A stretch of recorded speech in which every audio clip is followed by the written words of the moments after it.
Hi, welcome to this edition of On Tap, presented by FCSI the Americas. I'm Wade Kaler, Executive Director. On Tap this week, we get to turn the tables onto the FCSI the Americas staff. Today, I have the newest staff member of FCSI. She's been in association management for over 20 years and currently serves as the Director of Administration. Please welcome to the show, Miss Amy Stark. Hey, Amy, welcome to the show. Hey, thank you. This is exciting. It's more fun for me being not only the boss, but the interviewer, and having an employee on the hot seat is a exciting and yet scary as all could get out for me. So I'm really looking forward to today, though. Before we get into you and your background and stuff, though, I think people really want to know a little bit more about what each of us do. Listening to the feedback we've had from the membership, they love what they're hearing on the On Tap series, but a lot of the questions be like, hey, but when are you going to interview you guys? So yeah. The audience definitely wants to hear what we do on a regular basis, which we take for granted, I guess, in a way. But tell us a little bit about what you're specifically responsible for when it comes to FCSI the Americas. Sure. Yeah. So the big thing that I work on mostly is with our corporate partners. So I do our education provider program and approve any of the programs that come in from our corporate sponsors or corporate members. So, so that our consultants get a chance to take advantage of those events and then use them for CEU credit. Mm-hmm. So I work with a lot of different corporate members to make those events happen. Then I also do our own online digital events. So I'm in charge of Biz Essentials, which will start up again in January. And those events are specific to our consultant members, really, and we're trying to help them learn more about the business of their consulting.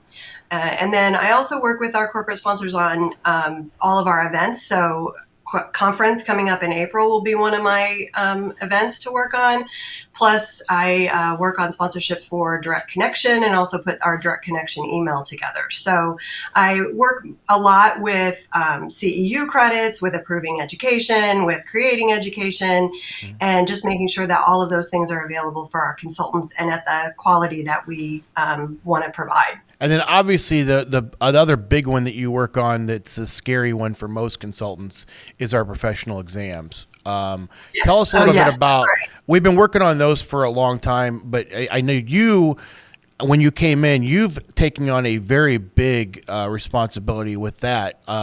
So tell us a little bit about what you walked into and kind of what we've been up to over the last 2 years, because that was, that's some of your background. We'll get into your background before you joined FCSI, but that's some of your background you had before you even came to us. Yeah. So I should have mentioned that. That's a big project for us right now. So what we're doing is kind of looking over the last 2 years, we've adjusted the way we offer the industry knowledge exam so that it's now available online to be able for people to take it from home instead of having to go to a center and only being allowed to take it a couple of 3 times a year. Now you can take it at any point. So that started in 2020. We already knew we were going to do that before we had COVID kind of take us out of the in-person version. But then now that we've got that set up and it's working, we are starting a project in 22 to really revamp or relook at what it is that the industry knowledge exam is covering. Of course, that exam is the minimal requirements to do the job well. And so we want to make sure that we're covering everything that is a current requirement to be able to be a FCSI professional member consultant. Nice. Well, that's what you do for FCSI, but let's get back into a little bit more about Amy Stark. Tell us a little bit about your background in association management. How did you get your start in that industry, and kind of a little bit about your experience you've had before you came to FCSI? Sure. So I kind of fell into associations. I started my life as a secondary education major and then teacher at a high school in English classroom. So I did that for about a year and realized that while I liked the education side, I didn't necessarily do so well or enjoy the discipline that came with dealing with teenagers. So I went from back from that work, back to an association that I worked for when I was in college at the Organization of American Historians at the time. And I stayed with them for a long time, about 15 years. Through different projects. I worked for grant writing, I managed grants, I worked with the National Park Service, and then eventually I became their director of meetings and events. So I ran all of their conferences and large convention and trade show. And then I moved from OAH to the National Council of Teachers of English and did the same work for them. So I ran the several conferences, conventions, and again, a large trade show. After I did that for a little while, I decided I wanted to try what it was like to work for a charitable organization. And so I worked for a short time with a charitable organization called Girls Inc. of Monroe County. And we really supported the education of girls between ages 5 and 18, mostly by providing programs and activities for them in the school day and in an after-school program. And then pandemic hit, and we were looking for some other opportunity. I was looking for some other opportunities and realized that while charitable organization felt really good, the fundraising part wasn't my favorite part of that work. So I switched back looking for an association opportunity and got lucky enough to find FCSI. Very good. And when you came to us, similar to, we'll be talking to Penny also this season, and her first day with working for me was an odd one as well. Your first day working for me was very similar. I don't know how that works out. It's never planned this way. But your first day actually was traveling with us to Right. Austin for a potential conference planning meeting. And, it was 2 weeks before shutdown, the complete shutdown of this country and the world. What has been...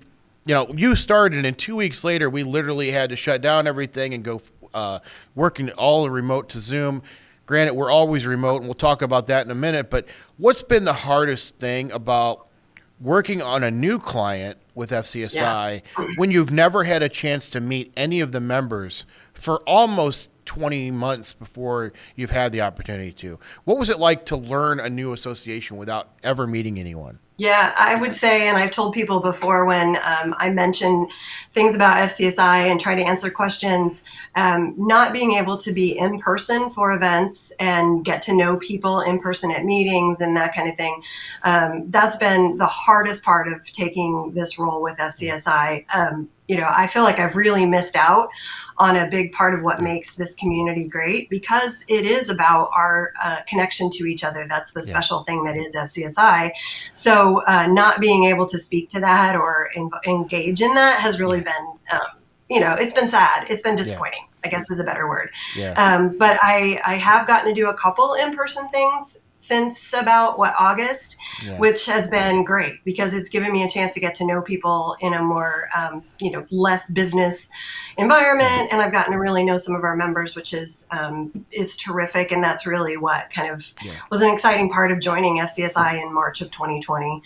And it has made it hard to really answer good questions from members and really be the right support for them that I would be, say, in 20 months of having worked with an association.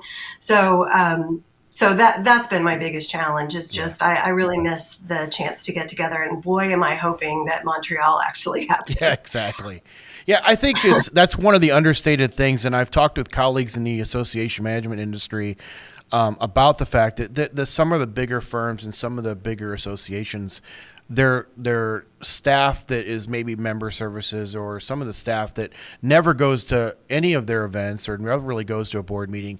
And I told them that you don't realize what those staff are missing out on, because it's those important conversations you have at the dinner tables, in the meeting breaks, at the bar, wherever it may take, that you learn more about that association, how to better serve the client. I learned more over the last 11 years from those conversations about what FCSI's needs are than I will ever know when I'm sitting in my office. Yeah, 100%. I think, I think one of the great things and what brought me back to associations instead of the charitable work, even though it was education, was what I Yeah. really have wanted to do my whole career. What brought me back to associations is that connection you have with other people that are really passionate about their own work, Yeah. and you're getting to help them be better at their profession. Yeah.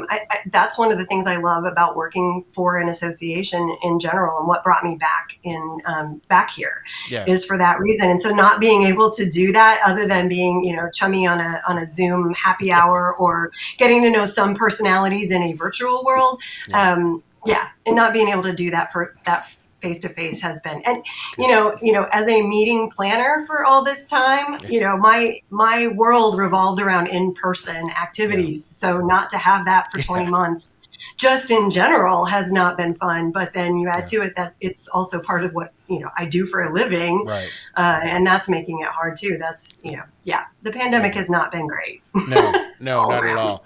I mentioned earlier too, we work virtually as far as staff goes. Most people probably don't realize we both live in Bloomington. However, you live in Bloomington, Indiana. I live in Bloomington, Illinois. But we are fully remote for our positions. You were not fully remote, though, before we started working together. When you came to work for us, you were working in an office complex, and now you've been working the beginning of the COVID situation and even afterwards working remote. What have you learned about yourself while working from home and without a commute, without the camaraderie? What have you learned about Amy during that time? So I came from the charitable organization straight to FCSI. So if you can imagine working with mostly people who are supporting, and the girls of, mostly ages 5 to 12 every single day during the school year, and then all day in the summer.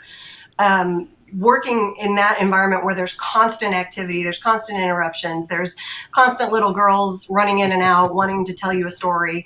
Working from that and then going directly into being at home with the one or two dogs and the cat, and really no other people or people around. That was a big switch. And what I've learned about myself is that I get tired in the afternoon, and I took advantage of being able to go over to the after school program and get some, play a quick game or something, and then go back to work. And so now I'm practicing more of getting up, going for a walk with the dog, and those kinds of things to keep myself energized because it gets so quiet. Yeah. And the other thing is, I have learned that I really do enjoy the Zoom conversations way more than a phone.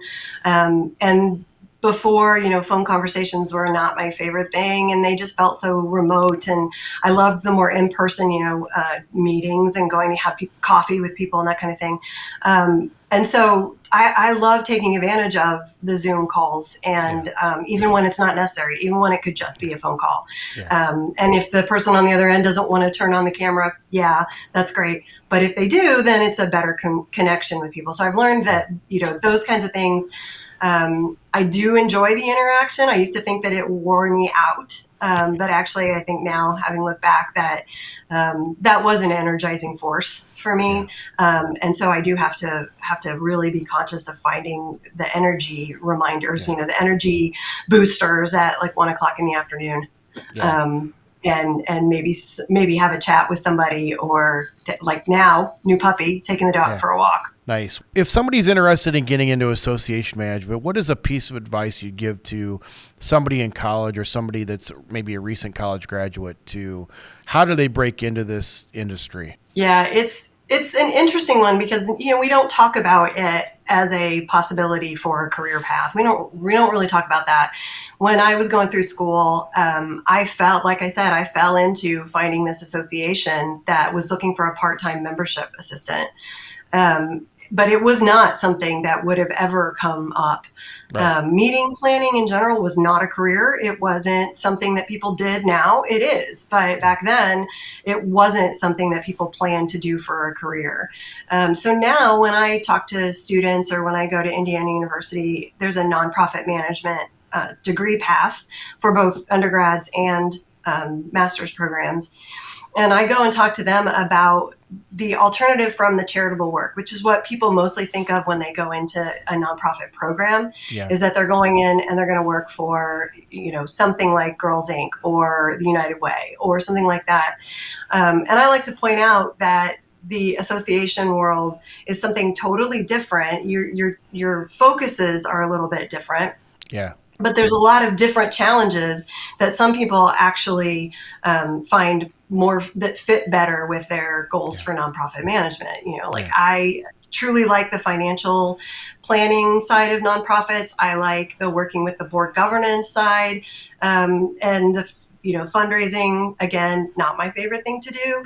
And so, there's lots of things that I talk about that still get you a nonprofit feel, that still give you the chance to feel engaged in a mission, but they have different strengths and different activities. Well, that's all the formal questions I've got for you. But as you know, we're not going to end this without doing some would you rather questions.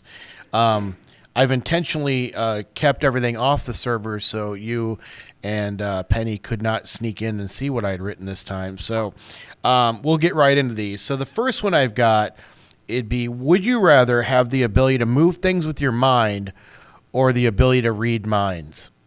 Oh, gosh, move things. I don't want to know what other people are thinking. Would you rather be forced to sing along with or dance to every single song you hear? I sing along with because I already do that with every single song, and I annoy everyone around me because I can't stop singing them. One of the benefits of working remotely, I sit here and sing to the animals all day long. As long as I have music on, I'm singing along. I can't even help it. So that's why I never see them on camera. They're not in your office. They run away. That's exactly right. I scare the cat terribly. Would you rather be chronically underdressed or chronically overdressed? Overdressed. Okay. That's it easy. Would you rather have universal respect or unlimited power? Oh, respect. Yeah, okay. Power would scare me. Would you rather never be able to go out during the day or never be able to go out during the night? Never go out at night. Would you rather lounge by the pool or lounge by the beach? Oh, the beach. Yeah. Yeah, definitely. I love being at the beach. Would you rather wear the same socks for a month or the same underwear for a week? Oh, no. Same socks. Okay. Would you rather spend a week in the forest or a night in a real haunted house? Oh, a haunted house. Okay. So my story is working for OAH. Supposedly the house was haunted. So being in that building for 15 years, I got to meet our ghost. And she would do weird things like, throw boxes in the downstairs part of the house while I was upstairs. And so, yeah, I'm cool with the haunted house thing. Nice. Would you rather get a paper cut every time you turn a page or bite your tongue every time you eat? A paper cut. I hate biting my tongue. Would you rather sip Aviation gin with Ryan Reynolds or shoot tequila with Dwayne "The Rock" Johnson? Oh my God, I know why you asked that question. Yeah, I think I'd hang out with Dwayne with The Rock. I think that'd be cool. Would you rather have skin that changes color based on your emotions or tattoos that appear all over your body showing what you did yesterday? Tattoos all over my body would be so boring. Yeah, I suppose changing color would be a good one. Yeah, the tattoos would be so boring. On my face, something that shows what I did yesterday? No. No. Would you rather be beautiful and stupid or unattractive and a genius? Unattractive and a genius. Okay. Would you rather only be able to eat pizza for a year or not be able to eat any pizza for 5 years? Oh, I have to have only pizza. I could do that. I could totally do that. Can I change the toppings? Because then definitely. Can I change the crust and the toppings? 100%. Would you rather give up cursing forever or give up desserts for 10 years? Oh, I think I could give up desserts because I don't think I could not do the other. I think it would happen especially if something bad were to happen when it slipped out. Yeah, definitely dessert. And the final one, would you rather go backstage with your favorite band or be an extra on your favorite TV show? Oh, I want to go backstage with the band. Backstage with the band. Yeah, I'd hang out with Hall & Oates. Oh, I think that'd be cool. Hall & Oates, that was going to be my question. What's the favorite band? So, Hall & Oates is that's a great choice, actually. Those guys probably would be pretty fun to hang out with. Yeah. Well, that's all the questions I've got for you today, Amy. But before we let you go, how can people find out more about either professional membership exams or the educational provider program? So I would love to talk to people who are interested in either getting ready to take the exam. Penny and I both work on helping people get from the associate to senior associate to professional membership. So if you get to that point where you're ready for the professional side, I would love to talk to you about how that works on the exam part and what you need to do, how you work with Scantron, those kinds of things. If you're already a professional member, I would love to talk to you about how you might get more involved in the decisions we make about what is on the exam. That process is actually a long-term, every year process. So having some help with that from our professional members and making sure that we're staying current, that's a great way to stay involved in FCSI. And I also encourage all of our consultant members to really take advantage of that calendar that's on our website that shows you what education opportunities are available. All of the FCSI events are there, but also we post all of the education provider programs from our corporate members.